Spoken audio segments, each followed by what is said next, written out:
आज दत्त जयंती, मार्गशीर्ष पौर्णिमा. दत्त जयंती माहिती आणि दत्त जन्मकथा. मार्गशीर्ष पौर्णिमेच्या दिवशी मृग नक्षत्रावर सायंकाळी श्री दत्त महाराजांचा जन्म झाला, म्हणून त्या दिवशी दत्त जन्मोत्सव सर्व दत्तक्षेत्रात साजरा होत असतो. पूर्वीच्या काळी भूतलावर स्थूल व सूक्ष्म रूपात आसुरी शक्ती मोठ्या प्रमाणावर वाढल्या होत्या. त्यांना दैत्य म्हटले जात असे. देवगणांनी त्या आसुरी शक्तींना नष्ट करण्यासाठी केलेले प्रयत्न असफल झाले. तेव्हा ब्रह्मदेवाच्या आदेशानुसार वेगवेगळ्या ठिकाणी वेगवेगळ्या रूपात दत्तदेवतेला अवतार घ्यावा लागला. त्यानंतर दैत्य नष्ट झाले.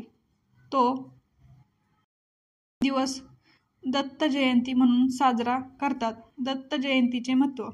दत्त जयंतीला दत्ततत्व हे पृथ्वीतलावर नेहमीच्या तुलनेत 1000 पटीने कार्यरत असे. या दिवशी दत्ताची मनोभावे उपासना केल्यास दत्ततत्वाचा जास्तीत जास्त लाभ मिळण्यास मदत होते.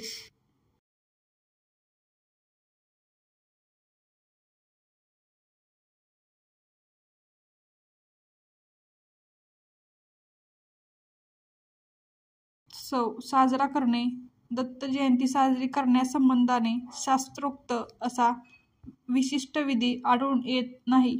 या उत्सवापूर्वी 7 दिवस गुरुचरित्राचे पारायण करण्याचा प्रघात आहे. यालाच गुरुचरित्र सप्ताह असे म्हणतात. दत्त जयंतीमध्ये भजन, कीर्तनादी कार्यक्रम आयोजित केले जातात. दत्तगुरूंची पूजा, धूप, दीप व आरती करून सुंटवड्यांचा प्रसाद वाटप करतात. दत्ताच्या हातातील कमंडलू व जपमाळ ब्रह्मदेवाचे प्रतीक आहे. शंख व चक्र विष्णूचे आणि त्रिशूळ व डमरू शंकराचे प्रतीक आहे.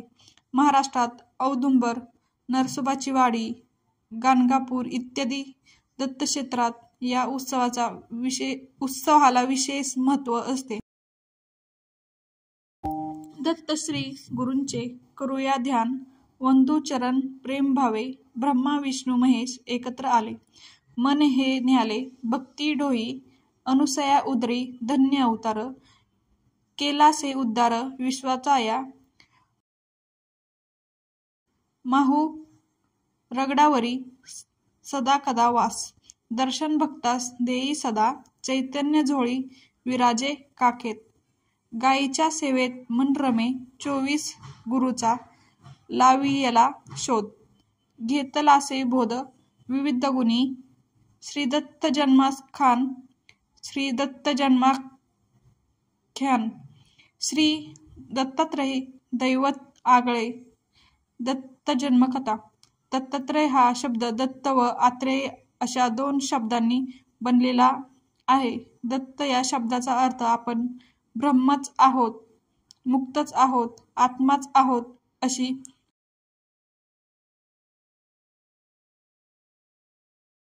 निर्गुणाची अनुभूती ज्याला आहे असा. आणि आत्रेय म्हणजे अत्री ऋषींचा मुलगा. श्री दत्तात्रयाच्या जन्माविषयी विविध कथा प्रचलित आहेत. मात्र या सगळ्या कथांमधून श्रीदत्त हे अत्री ऋषी व माता अनुसया यांचा पुत्र व विष्णूंचा अवतार आहे असाच बोध होतो. अत्री ऋषींनी पुत्रप्राप्तीसाठी वृक्ष कुलपर्वतावर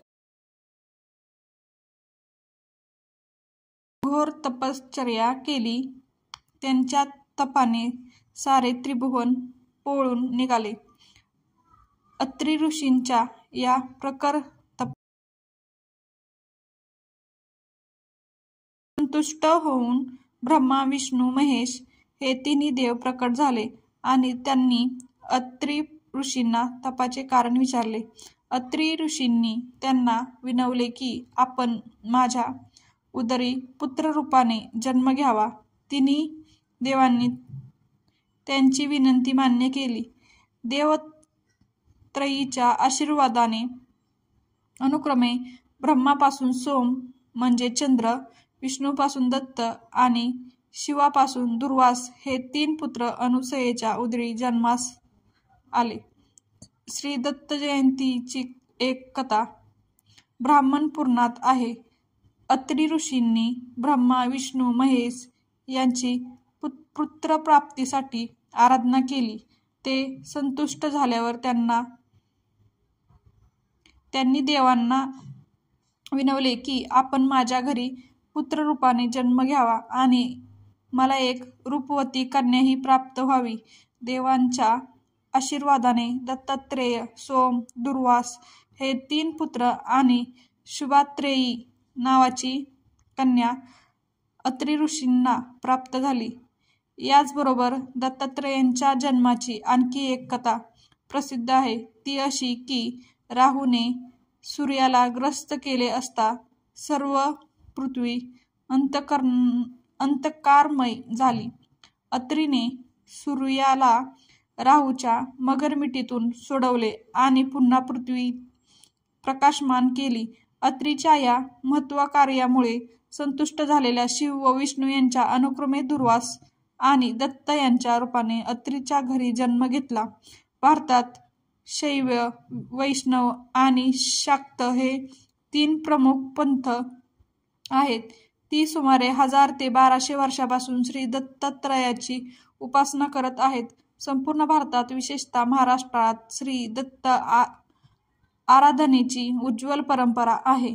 महानुभव संप्रदाय, नाथ संप्रदाय, वारकरी संप्रदाय, समर्थ संप्रदाय व दत्त संप्रदाय ही 5 संप्रदाय श्री दत्तप्रभूची उपासना करताना दिसतात.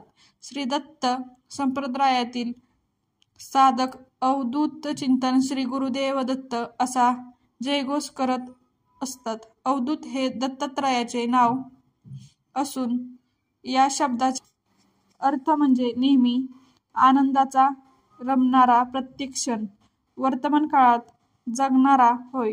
श्री दत्तात्रयाच्या पाठीमागे असलेले गाय म्हणजे पृथ्वी.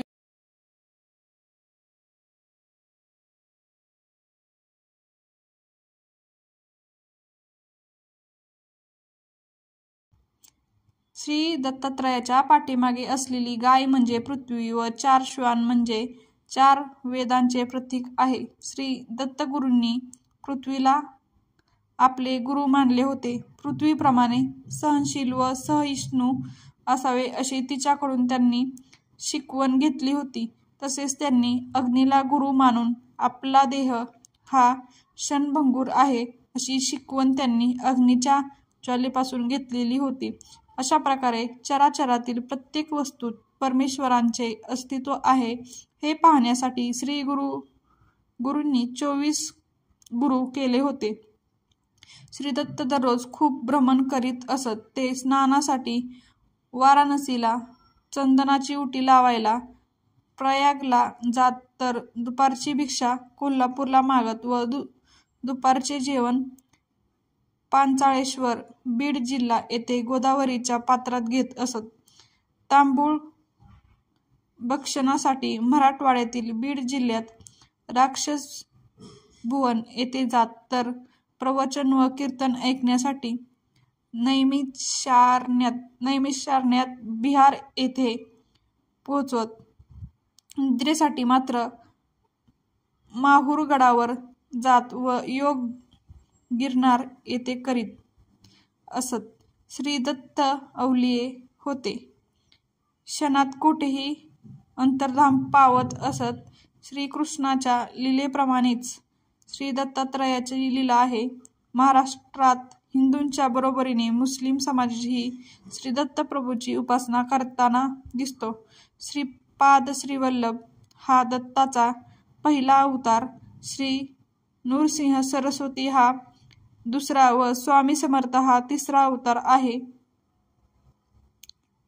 जैनपंथीय श्री दत्तगुरूंची नेमिनाथ म्हणून पूजा करतात, तर मुसलमान फकीर म्हणून पूजतात. दत्त जयंतीच्या दिवशी दत्तगुरूंचा जन्मोत्सव साजरा केला जातो. गुरुचरित्राचे पारायण केले जाते. भजन, कीर्तन आदी कार्यक्रम आयोजन केले जाते.